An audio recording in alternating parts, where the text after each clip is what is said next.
day, grade 12s. My name is Carden Madzokere. I'm the author of the Distinction-Bound Student Textbooks. I'd like to welcome you to Exam Prep, Paper 2 Economics. These papers, I'm going to use past papers from the Department of Basic Education. That's why you see here it says past papers DBE, Department of Basic Education. Right, my focus here is paper 2 essay type questions. All right, so let's get started. Right, the first possible essay type question, there are 6 under microeconomics. In this lesson, I'll just focus on microeconomics because my recommendation for paper 2 is microeconomics. And for paper 1, it's macroeconomics. Okay, if you haven't seen, you can check out the video on this channel, which says exam prep essay type questions, paper 1. Okay, so this is paper 2. Let's get started. The first of the 6 says, compare and contrast the 4 broad types of market structures, namely perfect, monopolistic, oligopoly, and monopoly. Okay, in detail. By the way, if you see this in detail in an exam guideline, it tells you this is a possible essay type question. Okay. Right, so there are 12 criteria, 12 things that we use to compare and contrast these 4 market structures. We are going to do it just now. Right, the first one is number of businesses. Now, let me just sort of give you a quick, recap if you didn't watch the lesson where I teach about this. Right, number of businesses, there are just a few, 3 actually. No, let me see. They can be, there are 3. Possibilities, number of businesses can be many, they can be few, and they can only be 1. Nature of product, a product can either be homogeneous, heterogeneous, or unique. Entrance can either be free or restricted. Control over price, it's either a business in that market structure is a price maker or is a price taker. Information can either be complete or incomplete. All right, then we have examples. You need to have, I'll give you some examples for each. Then the demand curve can either be horizontal, it can be downward sloping and elastic, can be downward sloping and inelastic, it can be kinked. Then economic profit, in the long run, a business can either make economic profit or normal profit. Okay, so you'll see which ones make what. Then we have decision making. Decision making by one firm can either affect other firms in the industry or it doesn't. Collusion can either be complete or incomplete. Collusion can either be possible or impossible. Then productive, otherwise known as technical efficiency, it's either businesses in that market structure can achieve it or they cannot. Same applies to allocative efficiency. So let's see which is which. So at the end of the topic, dynamics of imperfect markets, there's a table like this one you see here where I do a summary of all 4 market structures. Every metric learner has to know this table. Every metric learner should be able to write the 4 market structures, and then you write the 12 criteria, the ones that I was just talking about here. You'll see it's going to be quite easy for you to answer even questions in section A or section B if you know this table. Okay, for example, in section A they can say the nature of product in a perfectly competitive market is A, heterogeneous, B, unique, C, maybe they say differentiated, and D, homogeneous. So you see, you have to know which is which. Okay, so if you know this table, it can help you when it comes to section A, it can help you in section B. Another one, let's say in section B, they can say identify the market structure in the graph above. Now, how would you know which market structure it is? You look at the demand curve. If it's horizontal, you know, oh, it's perfect. If it's relatively elastic, you know it's monopolistic. If it's kinked, you know it's oligopoly. And if it's inelastic, you know it's monopoly. So this table is very, very, very important. I cannot stress more. Right. Let's look at number of firms. Right. Maybe for you to get a clear understanding, I'll say here, for example, we have a maize farmer. That's our example that we are going to use. So whenever I say perfect, I want you to think about maize farmers. Then whenever we say monopolistic, I want you to think about McDonald's. Whenever we say oligopoly, I want you to think about F&B. Okay, or you could think about BP, British Petroleum, the petrol station. Yeah. Then whenever you hear Eskom, monopoly, I want you to think about Eskom. Okay, so let's see. How many maize farmers do we have in the country? There are many. How many fast food outlets do we have in the country? There are also many. If you want to eat chicken, you can go to Chicken Licken, you can go to McDonald's, you can go to Nando's, you can go to Mama's Kitchen. There are so many firms in this market structure. Right. If you want to open an account, how many options do you have? Only a few options. If you want electricity in South Africa, you can only get it from Eskom. That's simple. Right. What is the nature of products? Okay, let's look at maize. Can a farmer really distinguish his maize, make his maize purple, make his maize pink? No, a farmer cannot do that. So you'll see that maize is white or yellow. That's it. All farmers will produce homogeneous maize or standardized. Right. If you have 3 pieces of chicken, one from KFC, one from Chicken Licken, and one from Nando's, can you tell the difference? The answer is yes, you can. Why would you be able to? Because these products are differentiated or heterogeneous. Right. Banks, do they offer the same thing as I don't know how to put it. Is F&B identical? Yeah, let me put it that way. Is F&B identical to Absa? You are going to notice that no, they are not identical. It's not like homogeneous maize.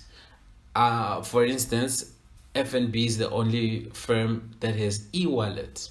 Absa, they have something else. It's called cash send. Okay, so you see that that's differentiated. But I also gave you an example of BP. The reason I'm putting BP there is because look at petrol. Petrol is homogeneous. So I'm trying to say here, the product in oligopoly can either be homogeneous or heterogeneous. Think about F&B, heterogeneous. Think about BP, homogeneous. Okay, for Eskom, we say the product is unique. Let's go to entry. When can you become a maize farmer? Anytime. So entry is absolutely free. When can you start making your own chicken? Anytime. Come up with your own recipe, come up with your own spice. It's up to you. Come up with your own sauce. It's all up to you. You can do that. No one can restrict you from doing that. Now, when can you start your own bank? You'll see that there is an element of restriction here. So under oligopoly, we say entry varies from free to restricted. Now, the entry may be free, but maybe it's difficult, as in you need to be an expert in that field.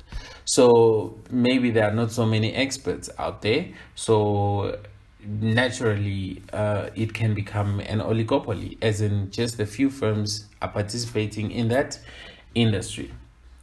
Okay, then we have an example of Eskom.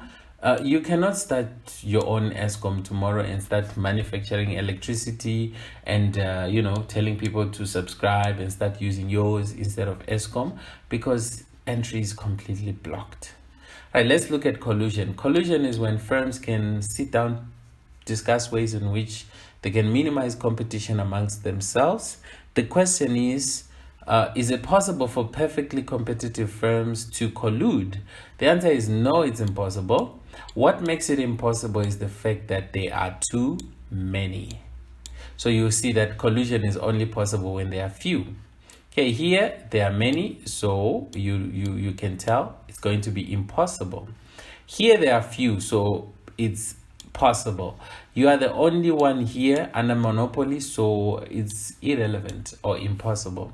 Like Eskom cannot sit down with Eskom and discuss how Eskom and Eskom can minimize competition between Eskom and Eskom. It doesn't make sense. Right, then we go to information. Information for perfect is complete. Information for monopolistic is incomplete. Incomplete for oligopoly and complete for monopoly. Then firms control over price. If you are a maize farmer, you become a price taker.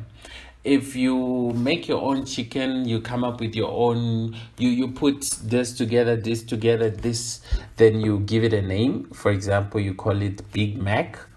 Of course, you're a price maker because you are the only one making Big Mac, you know. Of course, others are making burgers as well, but they're making maybe King Steer burger. So you can't really, you can't really say you are a price taker, because from whom are you taking the price? Remember, you're the only one making what? Big Mac. So the price of Big Mac, you make it up. Okay. Then we have under oligopoly, yes, MTN, FNB, ABSA, they don't get the price from someone else. They make up their own prices. So they are price makers. Then we come to monopoly. Sorry, I'm doing this at 12 midnight. That is when it's quiet. So I'm a bit tired, but I'll manage. Okay, so monopoly, you are the only one making electricity. So come on, you are going to be a price maker.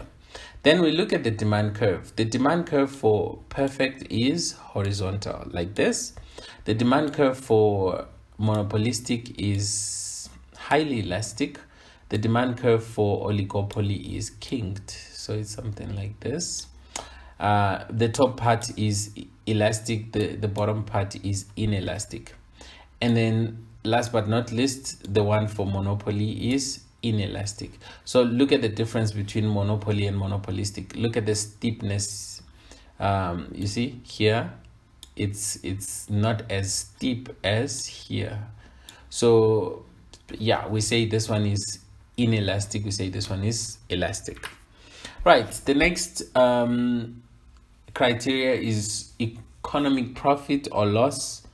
Let's call it profit or loss, or profit in the long run. Right, a perfect competitor will make normal profit in the long run. The reason is the entry is free. So when economic profit is being made in the long run, in the short run, that will attract firms. They enter, causing the price to drop, and the price drops because supply is going to shift to the right. So when that happens, the firms are going to make normal profit. Then the next one is monopolistic. Under monopolistic, normal profit is also made. The reason is entry is free. Here, there's an element of restriction in terms of entry. That's why they make economic profit. Here, it's actually blocked. So it's easy for a monopoly to make economic profit in the long run. The next one is decision making. As a farmer, if you make decisions, let's say you decide not to farm this year, does it influence other firms? The answer is no. Why not? You are just a drop in an ocean. How about here? Decision making is influenced by other firms, and here decision making is, and here we say a monopoly is independent. So if a monopoly decides to, it affects no one because there is no one to be affected. Then we come to allocative efficiency. Is it possible for a perfect competitor to achieve allocative efficiency? The answer is yes. And this is the only market structure where it's a clear yes. And the same applies to productive efficiency. All right, for monopolistic, they are very, very close to being allocatively efficient. They are also very close to being productively efficient. And an oligopoly can neither achieve productive nor allocative efficiency. Same applies to a monopoly. They cannot achieve that. Okay, then we have examples. I've already given you some examples. You can have a look. All right, let's move on to the next possible essay type question. It says it's dynamics of perfect markets. I forgot to point this out. There are 3 topics in microeconomics: dynamics of perfect, dynamics of imperfect, and market failure. Now, each topic has 2 possible essay type questions. Okay, so here we are moving on to possible essay type question number 2, and so this one it involves a lot of graphs, 5 of them. Let's have a look. Examine in detail. Again, I said, if you see this in detail underlined and bold in the exam guidelines, you know it's a possible essay type question. All right, so examine in detail the various equilibrium positions with the aid of graphs. Okay, so they want you to be able to explain the following: economic profit, economic loss, normal profit. These you must be able to explain in the short run. Then also explain normal profit in the long run. Okay. Okay, sorry, this bullet is not supposed to be there, and this width has to come here. Okay, so explain normal profit with the aid of a graph, long run, and then explain shutdown. Oh, so here is where we were supposed to have our bullet. Explain shutdown point using cost and revenue. Okay, curves. So we have 1, 2, 3, 4, and 5. So we want to be able to draw economic profit, economic loss, normal profit, and all these you must be able to do it in the short run. Then you must be able also to draw normal profit in the long run. And then you must be able to show us the graph that represents the shutdown point. So let's start with economic profit. Let's see. Right, we say this graph here represents an economic profit. Let's find out why we say that. Okay, first and foremost, we have our axis here, this being the quantity axis, this being the price axis. Okay, so you see here we're 5 rand, 3, 2, 1, 0, then here 5, 6 going up. Right, and we see a horizontal sloping demand curve. The reason why this one is horizontal is because it's a perfectly competitive firm, and it also indicates that you're a price taker. Right, now you have no decisions on how much to charge for your product, because you enter freely into the market where there are so many buyers and sellers, and so you can't really enter and start deciding for them. So forces of demand and supply are going to do the job. So demand and supply determine the market price, and then here's the market price of 5, so you take that market price. Right, the only decision you can make is obviously how much to produce. But for you to know how much to produce, you have to apply the profit maximizing rule, which states that a firm should produce at a point where marginal cost is equal to marginal revenue. So here we have our marginal cost curve, and here we have our marginal revenue curve. We all know that D is equals to MR and equal to AR. So how do we locate the marginal revenue curve? If you just write D there, automatically we know it's MR, it's AR, because we know that they are equal. The reason they are equal is every marginal unit is sold at the same price. All right, so these two curves intersect at point E. So we don't call this point equilibrium point. It's actually the profit maximizing point. Okay, E in some cases is equilibrium, like in this case here where demand meets supply. If I put E, that E is not profit maximizing. That E is point of equilibrium. Right, so since this is where they meet, so this is the output for the firm. So the first decision that the firm makes is how much to produce, and to answer that question, it produces where MC intersects MR. Why? Because that's the rule. Right, now that being our price and all that, now the question is, how much does it cost to produce per unit? Now we can see, for us to answer that question, we need to locate the average cost curve. So in this case, you see that the average cost curve intersects the output that the individual is making at 10 units here, but it intersects it at 3 rand. So our average cost is 3 rand. So if you look here, our average revenue, okay, how do we get average revenue? It's here. Our average revenue is equal to 5 rands, okay, and our average cost is equal to 3 rands. So if we say 5 minus 3, we get positive 2. So this positive indicates that the firm is making economic profit. So that's it. So you can explain the way I did it here in the exam. You can pause the video and read that, but you can also explain it the way I did it right now. So it's the most important thing here is to know how to draw the graph. Once you have the graph drawn in point form, you can explain it. Anyone can explain a graph.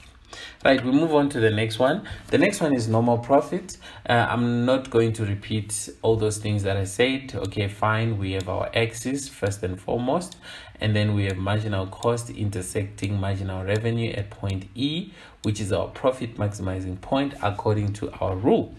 And Q here is our quantity that is being produced by the firm. Now, unfortunately, I didn't give a figure, but I'll say 2, let's say.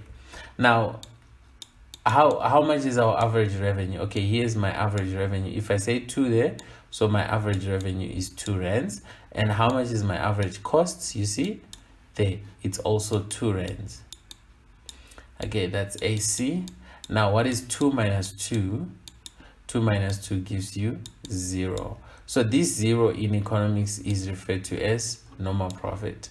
So the easiest thing for you to determine whether it's economic profit, economic loss, or whatever, you just simply say AR minus AC.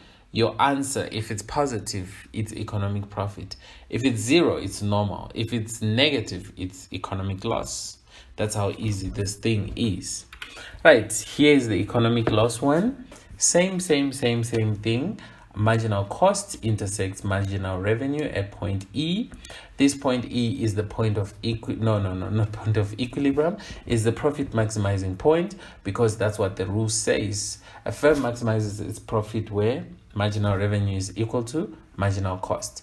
Now, what is my average revenue? Because here the concept that we are trying to find out is that, okay, my average revenue is 8 rand, and what is my average cost? In other words, we are saying I'm making 8 rand per unit, but how much does it cost me to make 1 unit? In this case, it cost me 10 rand. So what is 8 minus 10? 8 minus 10 is negative 2. Negative 2 indicates that the firm is making an economic loss. Okay, we'll move on to the next slide. This one here is now normal profit in the long run. Okay, so how you must be able to draw this. It's quite simple. It looks intimidating at first sight, but in reality, this is very simple. All right, let's just follow through my explaining. Right, we have forces of demand and supply. These forces intersect at this point that I'll call point E. So price is determined. Here's our price. So who decides on the price? No one really does it. It's forces of demand and supply in the industry. So you see here we have this graph, this side, it represents the industry. So the price has been determined at point P. No, at P price. Then this market price is taken. You see this arrow here. It's indicating that the price is coming from the industry. And this price is being taken by the individual. Why is the individual taking the price? Because he's a price taker. So the individual takes this price P. Upon taking the price P, we know that his demand curve is horizontal. His D is equal to AR and equal to MR. Now, let's assume that in the short run, the firm is making, okay, fine. Before we get there, this is our marginal cost curve. And so we insert S.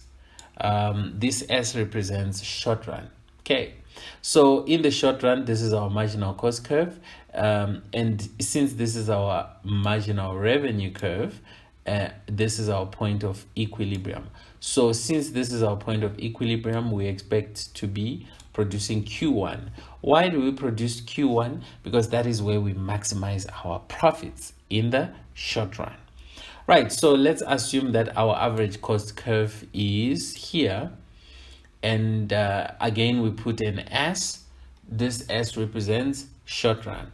So this being our average cost, you can see clearly that it's below the average revenue. So in other words, we are saying average revenue in this case is greater than average cost.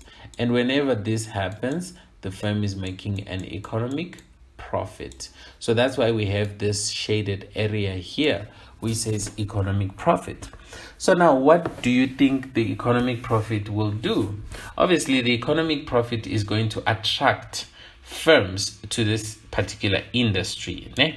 So when firms are attracted to the industry, remember that entry is absolutely free. So since entry is free, firms enter, and when they enter, supply increases. You see this shift here. It increases from S to S1. Sorry, yeah, here there's a 1 missing. It shifts from SS to S1, S1. Okay, now that gives us a new point of equilibrium. I'll call it E1. So you clearly can see that price dropped. So price drops from P to P1. Who are you? You are a price taker. So you will take the new market price of P1, because if you continue selling at P, remember in this industry, information is complete. So they are not going to buy from you. They'll go and buy from other firms that are taking the market price. So you sell it to yourself. Okay, so since you're a price taker, you are forced to decrease your price to P1. Okay, now in this case, now let's say the price drops up to P1, like we see, and then we have our marginal cost curve here, which is now in the long run. So we use the letter L. So this L represents long run marginal cost, and this is our marginal revenue. So our profit maximizing point in this case now is E2. So we have to produce Q2 as our quantity. Why? Because that is where we maximize our profits. Okay, that being the case, let's look at our average cost now. Our average cost is right in line with our average revenue. So in other words, our average revenue is P1. Our average revenue is P1 and our average cost is P1. So these two are equal. Therefore, this is no more profit. Okay. The next graph is the same, but here I just wanted you to see how it's explained in Mind the Gap. So in Mind the Gap, I actually liked the way they did it. The reason is they showed us both sides. I only showed you one side, as in the short run, economic profit could be the case. But here they showed us also a possibility of economic loss. All right, so the same applies. We have supply, we have demand. Okay, they forgot to put D. Okay, I'll put for them. Okay, so D intersects supply at point E. So this then becomes the price, P1. So the individual takes the market price from the industry. Okay, they forgot also to write industry here and individual here. Okay, industry, individual. Right, so the P1 is the price, and E1 is our point of profit maximization. Right, so there's no need for you to put SMC or SAC because here we're just showing everything on one graph.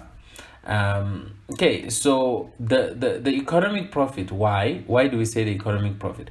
Because average revenue is P, average cost, look at average cost, it's P2. So average cost, we have a scenario like this, AR is greater than AC. So this is economic profit, same as the one that I showed you before.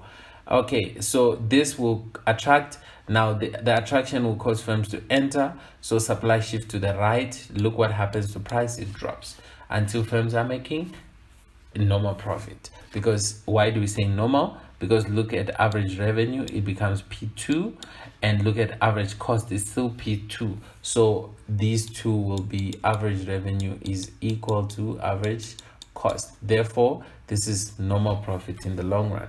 They also showed the economic loss.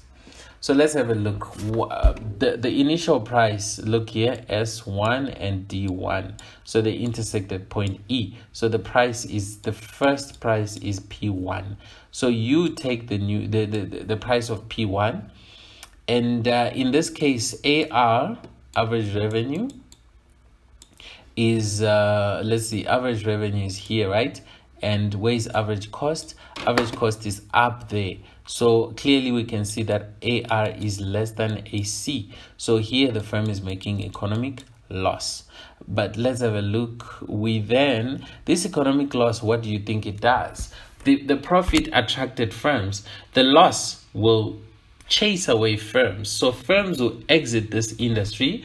And of course, they will have to apply the shutdown rule, which says, when your average revenue is less or equal to your average variable cost, it makes sense for you to shut down. Okay, so those firms that cannot cover their variable costs, they'll be forced to shut down. And when they shut down, they exit the industry, causing supply to decrease. Look, it's shifting here to the left.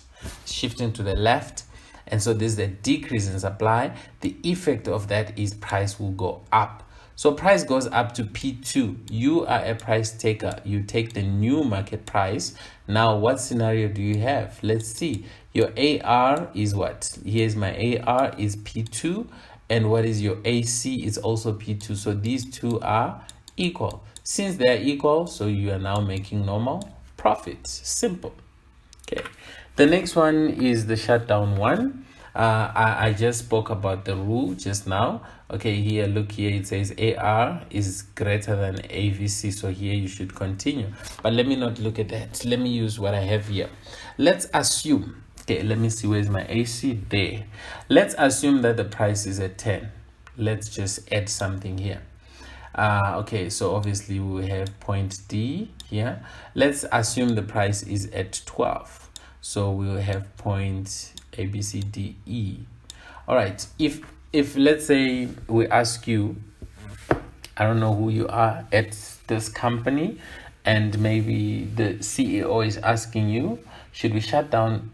Okay, let's say you are the chief financial officer, and then they're asking you, should we shut down or we should continue? Then you have to apply the shutdown rule. So if the market price was 10, what does it mean? It would mean that AR is 10. And AC, let's look at AC.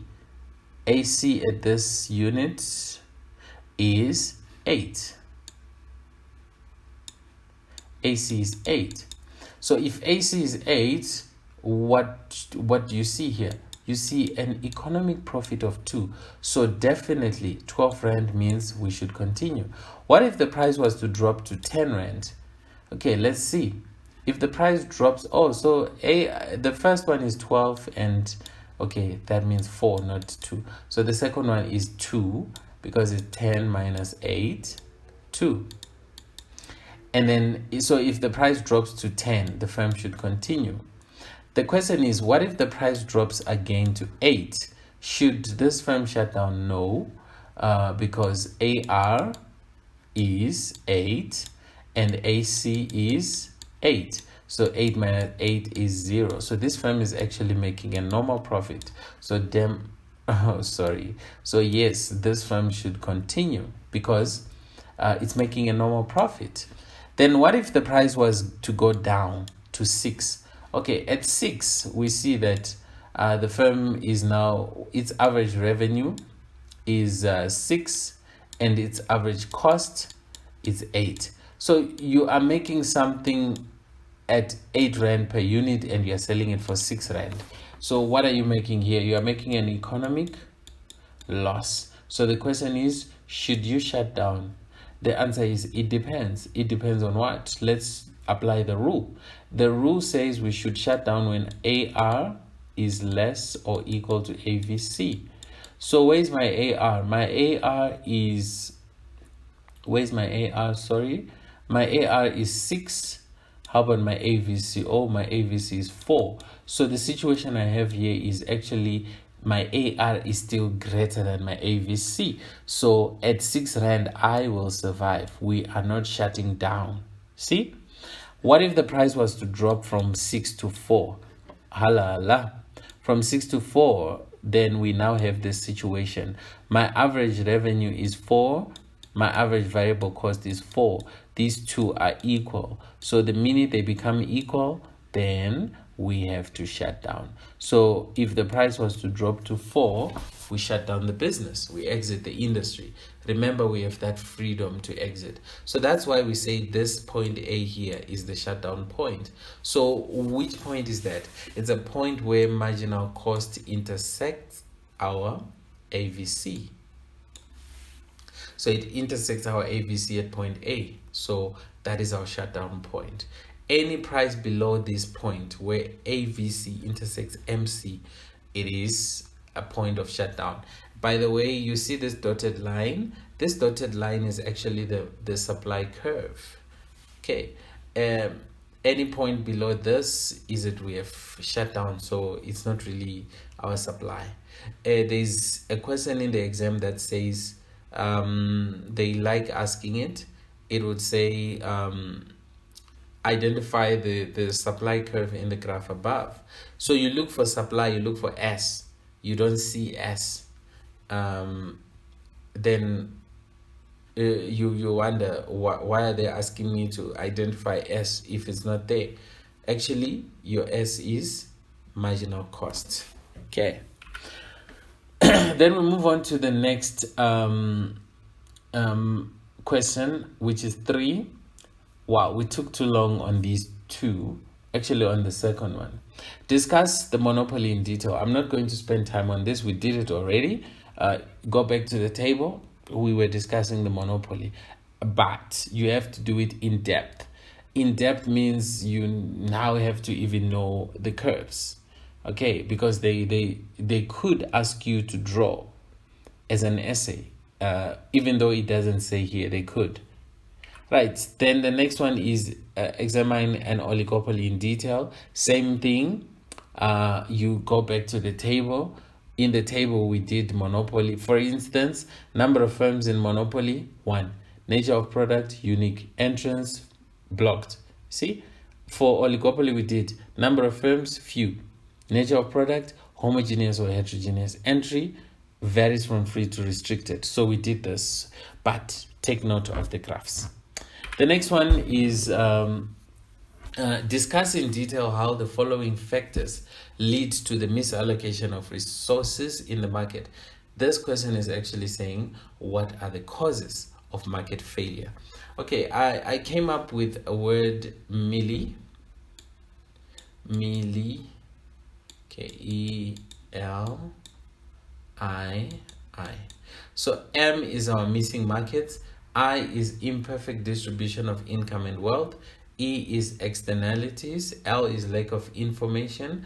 I is immobility of factors of production. And then I is imperfect distribution of income and wealth. So the first one is missing markets. Okay, you can go back to the lesson. I'm not sure what lesson number it was, but if I'm not mistaken, I think it's lesson number 78. Yeah. Lesson number 78. So you can go back and watch lesson number 78. I'm not going to spend time explaining. Just go to that lesson. You will see I explained all these missing markets, imperfect markets, and so on. Okay, then the next one is discuss in detail state intervention as a consequence of market failure. Now, this one I'll take a bit of time because they want you to do it with the aid. Look here. Where's my cursor? With the aid of relevant graphs. So let's get down to the graphs. Okay, so these are the things you can have a look. Right, the first graph that you must be able to draw and explain is minimum wages. Okay, so market failure is failure of markets to allocate resources at an optimum level. So if markets are failing to allocate resources at an optimum level, like the right amount, government then has to intervene. So government intervenes in so many ways, and so you must be able to graphically explain those interventions. So one of them is minimum wages. Government can intervene. Normally, this is done in those jobs that will pay, a minimum wage. So government may see. Let's try to use numbers for you to understand. All right. So let's say forces of demand and supply. Demand being what? Demand for labor, and supply being supply of labor. So let's pick a career. Let's say a gardener. Okay. So you need someone to come and cut your grass, mow, and water it, and add some fertilizer, clean the pool, things like that. And then you want that person, right? So there is demand for gardeners or garden services. Then there are people who are willing to do that. There are people who are advertising. They say, yes, I cut grass. Yes, I clean pools. Yes, I do this. So that represents supply for the labor. So let's say demand and supply intersect at this point here, E. And according to those two forces, let's say we're paying these people 2,500 per week. No, let's say per month. Okay, so we're paying these people 2,500. We tell you come every, let's say Monday, Wednesday, Friday. You come, just make sure that the garden is, in good order. You come Monday, Wednesday, and Friday. Then month end, I pay you 2,500. Okay. Now, this is the free market wage. This is when there's no government intervention. So government could feel like we are underpaying these people, and then government could intervene and set a minimum wage. Obviously, they cannot set a minimum wage which is below what the free market forces are, are giving. So government will have to intervene and impose a minimum wage which is above. So let's say government comes in and say 4,000. Now, do you notice the problem with 4,000 is, first and foremost, quantity demanded is going to, okay, it could be easy if we're using numbers. Let us say this is 25. So 25 is the quantity demanded and quantity supplied at 2,500. So if government sets a minimum wage, this is our demand curve. Now our demand curve, you see, at this price, it cuts it at, you see, so we demand less. Let's say we demand 15 units of labor. So 15 people still want garden services, and they say, okay, we'll pay the 4,000. But now, because initially it was 2.5, it was not attractive enough for some, so they were not really willing to work for 2.5. But now that the minimum wage has been set above, that could be attractive to them. So supply for labor is going to increase. Look at this 4,000. It intersects supply here. You see here. So at this point, supply could increase, let's say, to 35. Okay. So we have a difference here. 10 going down, 10 going up. So we have what? 20 people who become unemployed. Just like that. So the effect of setting a minimum wage is it creates unemployment, as employers feel like they cannot afford the minimum wage that has been set. So someone would say, for 4,000, I'll cut my own grass.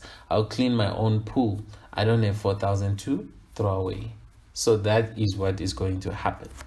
Okay, the next one where government intervention it should be explained graphically is minimum prices. Now you see minimum prices are more or less the same as minimum wages. But let's see the explanation. With this, you see, government, this could make sense with something which is a demerit good. Demerit good. Something like cigarettes, something like alcohol, something like, yeah, like that. So I'm going to give an example. I'll say, let's say Savannah.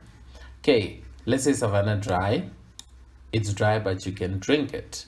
All right, let's say free forces of demand and supply intersect at point E, causing the free market price of Savannah dry, let's say, to be 15 rand. Okay, so if Savannah dry was 15 rand, how many units would be demanded? How many units would be supplied? Let's say, okay, I'll use the same number. Let's say 25. So people, 25 units are demanded, 25 units are supplied. Okay, no problem. Then government feels like 25 is too much because markets have a tendency of oversupplying demerit goods because of the external cost that they have.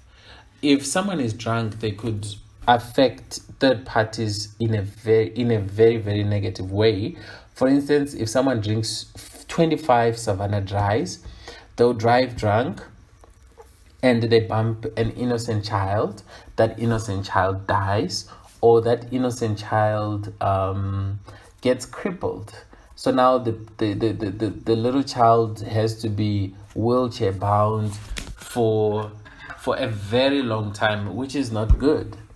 So government feels like, no, 25 is too much. You can't drink 25. But how can they control you to drink less? Government could impose a minimum price. So for this to be effective, it has to be set above the normal or the market price or the free market price. So government could set a minimum price which is above, like you see here. Let's say they say 25 rands. So for 25 rand, you are not going to afford the as much as you used to, because this thing is now a bit more expensive. So as a result, demand is going to decrease. Not that people don't want, but because this thing is now a bit more expensive. So you know how it works. If something is more expensive, you will buy less of it. So demand will decrease, let's say from 25 to 15. So 15 will be what government feels like, okay, it's not that bad. It's not as bad as 25. Okay, so, but the effect also is supply is going to increase, because now people who sell alcohol, they are now saying, wow, so we can sell Savannah at 25 and make this 10 rand profit that we didn't even know about. So this is going to encourage people to start selling alcohol.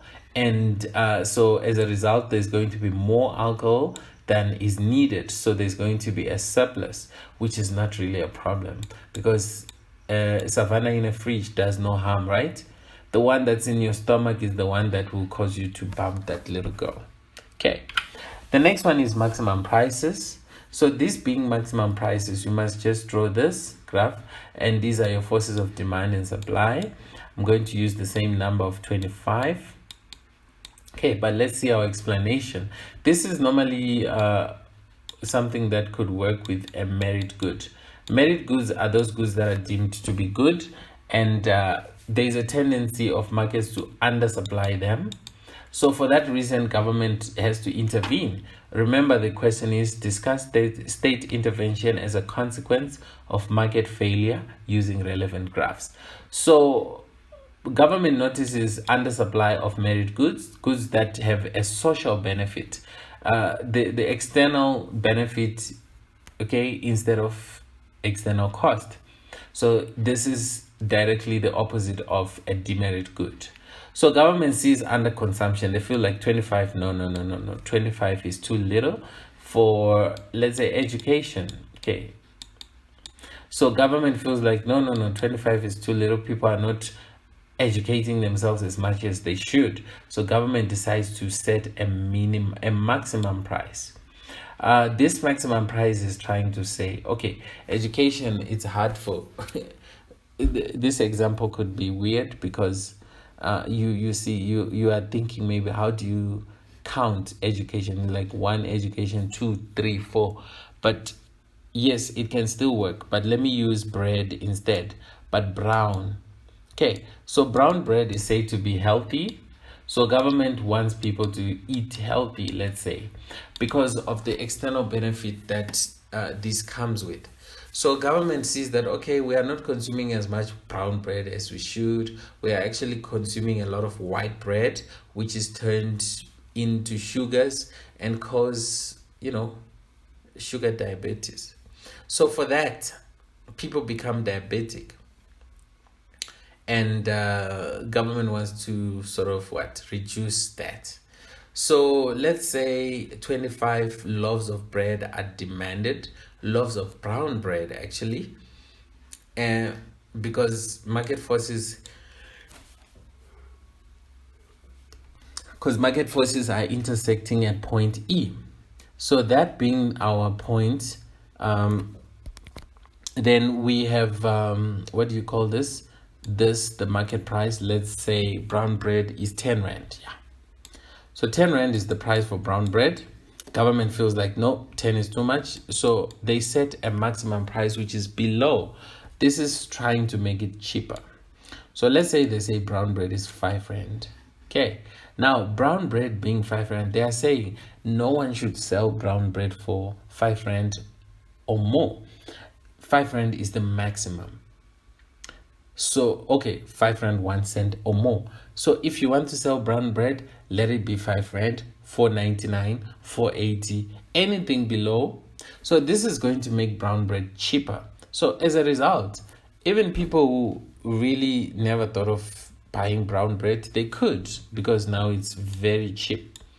So what you're going to see is that demand is going to increase. You see, here's our demand.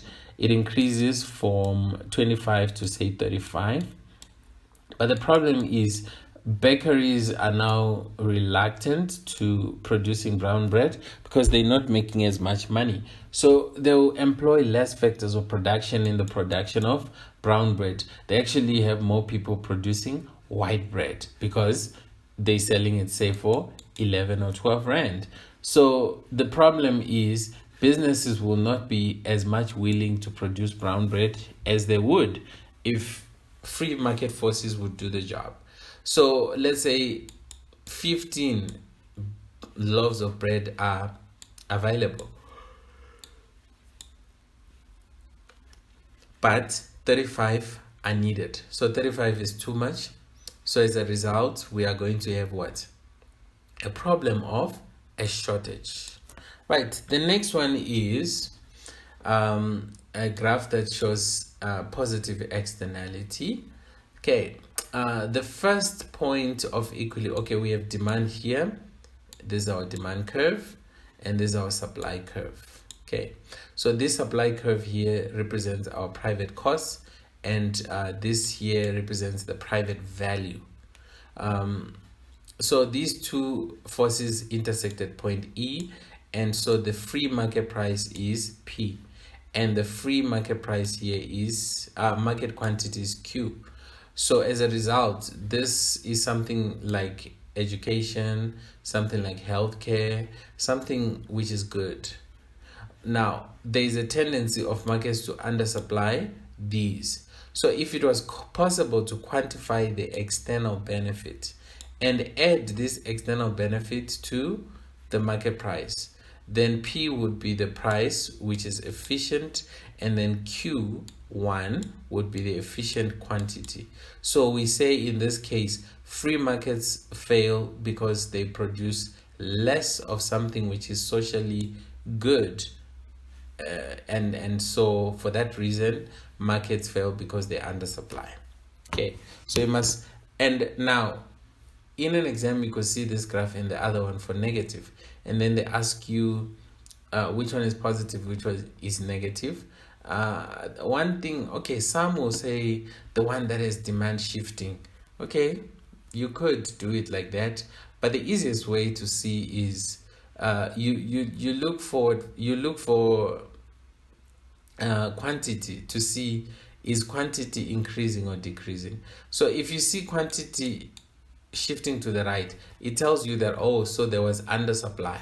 Then here, this increase is coming because of government intervention. So what would government intervene for and cause more of that thing to be produced? Is definitely a merit good. Okay. And here is how it's explained in Mind the Gap. Here we have MPC. This MPC is not marginal propensity to consume, nor is it monetary policy committee. This is marginal private cost. And here, this is marginal social benefit. This is marginal private benefit. Okay, this area here is, we sometimes call it dead weight loss. And here is external benefit. Oh, so this is positive, yes. Yeah, external benefit. Same as what you saw there. You see, there is under consumption here. So this thing, you can tell it's a positive externality. Right, the next one is the negative one. It's the one where supply shifts to the left. You see this shift, look, there's overuse. So what the market is producing is too much, and then government intervenes to cause a reduction in consumption. That means this thing is bad. This is a demerit one. So same explanation, if it was possible to quantify the external cost and add that external cost to this, then P1 would be the market price, and then Q1 would be the quantity supplied. Right, then again, from Mind the Gap, this area here is representing an external cost. Okay, again, you can see the supply curve here is the one that's shifting. How do we know? Even if there is no arrow, you look at S to S1. If they had labeled this S1, this would make it S2. So clearly it shows that the shift is to the left. Right, then let's see what has been coming late over the years. Compare the market structure of a monopolistic competitor to that of a perfect competitor. You see, we did this one. So you use those the 12 criteria that I talked about: number of firms, nature of product, collusion, demand curve, allocative efficiency, productive decision making, all those things. So you use those things to compare and contrast. You can draw a table. I think it's not mandatory. If you think it's going to confuse you, don't do it. Okay, so this is the one that came in June 2017, and 2017 is when we started working with this current exam guidelines. By the way, I'm doing this video in 2020. If you're watching this in the future, this information might be outdated. So when that happens, I'm going to upload whatever it is that will be relevant for then. Okay, explain with the aid of 3 separate graphs the following short-run equilibrium positions for perfect. We did this: economic profit, economic loss, normal profit. This was a piece of cake, November 2017.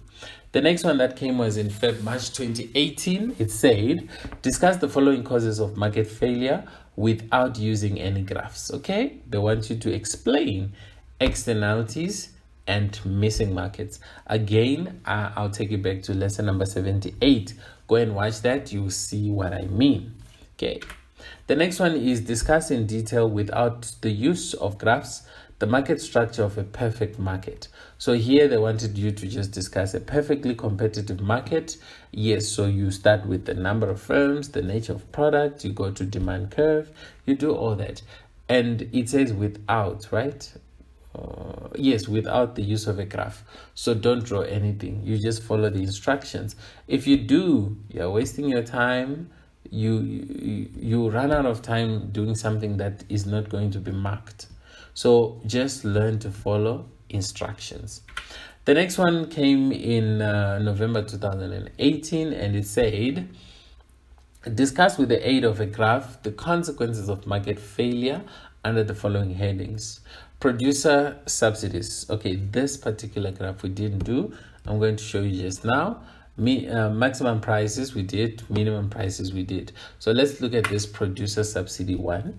Okay, what's going on here is that if you look here, you look at this supply, you might think ukuthi oh, so this is negative. No, this here is, because you see the supply, it seems like, oh, no, the supply shifts to the right, but in this case it's going to shift to the right. Why? Because this is our S, this is S1, so the shift is actually coming this way. All right, so this is without a subsidy. So without a subsidy, we have P being the price, and we have Q1 being the quantity. So the idea here is Q is what? Undersupply. So government intervenes and then government subsidizes. You see, they subsidize the what? The product, so that output can increase. All right, so in this case, this whole area here represents our subsidy. Okay, so the subsidy going up is what the producer gains, and going down is what the consumer gains. So this is what could have come out. So the consumer is going now to pay P1 instead of P, and so, and also the producer is going to make a profit. Right, so this is when subsidy is included. So Q2 becomes the output, which is good, or which is optimal. Right, the next one, we don't do this one, okay? Microeconomics, discuss in detail without, okay, they like this one, without the use of graphs, the market structure of an oligopoly. Again, we did this. It's, we just go back to the table, you go through the oligopoly, but remember, sometimes they might ask you to use a graph. In this case, they are saying without the graph. Lucky you. Right, with the aid of a graph, you see now, with the aid of a graph. Discuss how economic profit and economic loss are determined in a monopoly. This we never did. We did economic profit and economic loss for perfect. So for monopoly, you just have to have a downward sloping demand curve. Okay, it being downward sloping, since every additional unit is sold at a lower price, our marginal revenue cannot be the same as our D and AR. I can prove to you graphically, but let me not do it. All right, so this here being our marginal cost and this being marginal revenue, so they intersect at point E, so point E is our profit maximizing point. Do you see that the rule still applies? Where marginal cost is equal to marginal revenue, you maximize your profit there. So the monopolist is using the same rules because these rules apply to everyone. Now, okay, so from this point, we go straight up until we touch the demand curve, because price is determined by demand. So our price is P. So in other words, we're saying AR is P, and then AC is P1. AC is P1. So if there were numbers, let's say P would be 10 and P1 would be 8. It would be 10 minus 8, which is 2. So this 2 is positive. So therefore, this is economic profit. Okay, the other one is economic loss. Again, same concept. If we would make this one 12 and this one 10, that would mean that we're saying 10, because we say AR minus AC. So we would say 10 minus 12. 10 minus 12 gives you negative 2. So negative 2, therefore, this is economic loss. Okay. And, okay, you see, this is our AR. It's way above. And our AC. And AR is, look, there. See? Here. Right. The next one, that's it. This brings us to the end. It was a very, very long one. Actually, not the longest, but I'm so tired. I'm forced to do this at night because during the day there are so many disturbances. Again, thank you so much for thank you for subscribing to my channel. I see a lot of subscriptions every day. I'm going to continue doing this. I'm going to do grade 10. I'm going to do grade 11. I'm going to do business studies. I only have one video for now for business studies. And yes, let's keep doing this. Next year, students, you have this to use. You have what I'm going to be uploading also next year. Let us pass. You see, I'm all about distinctions. So let's get those distinctions. This is Carden Madzokere from the Distinction Bound Student. And